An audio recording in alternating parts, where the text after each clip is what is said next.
ఇవన్నీ వల్ల ఇప్పుడు మన ధూమ్ధామ్ ముచ్చట్లల్లా చిన్నపాటి షిట్కు పొట్టుకు వైరల్ వీడియో ముచ్చట్లున్నాయి.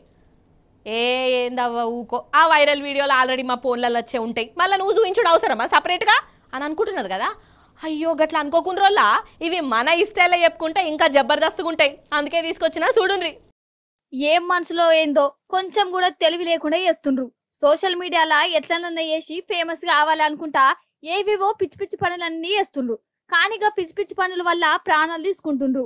ఫేస్బుక్ ఇన్స్టాగ్రామ్ లో వీడియో పెడదామని మనోడు ఏనుగుల దగ్గరికి పోతుండు. మస్తు లైకులు వస్తాయి, బాగా ఫేమస్ కావచ్చని అనుకుండు. కానీ ఇక ఏనుగులు తొక్కి తొక్కి చంపినాయట. ఏందో ఏమో పిచ్చి జనాలు పనికి మాలిన వీడియోల కోసం ప్రాణాలు తీసుకుంటుర్రు.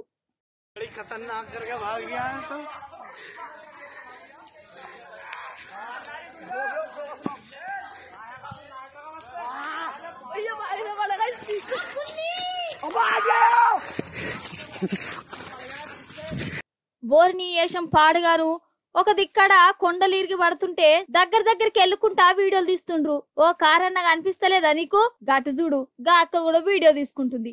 ఏం మనసులో ఏమో ప్రాణాల మీదకి తెచ్చుకుంటుండ్రు. గిట్లా పిచ్చి పిచ్చి వీడియోల కోసం పిచ్చి పిచ్చి చేష్టలు చేస్తుండ్రు. గా కొండ మీదకెళ్ళి రాయి పడితే ప్రాణాలు పోతాయి కదా, గింత కూడా ఆలోచించకుండా ఏందేందో చేస్తుండ్రు పిచ్చి జనాలు.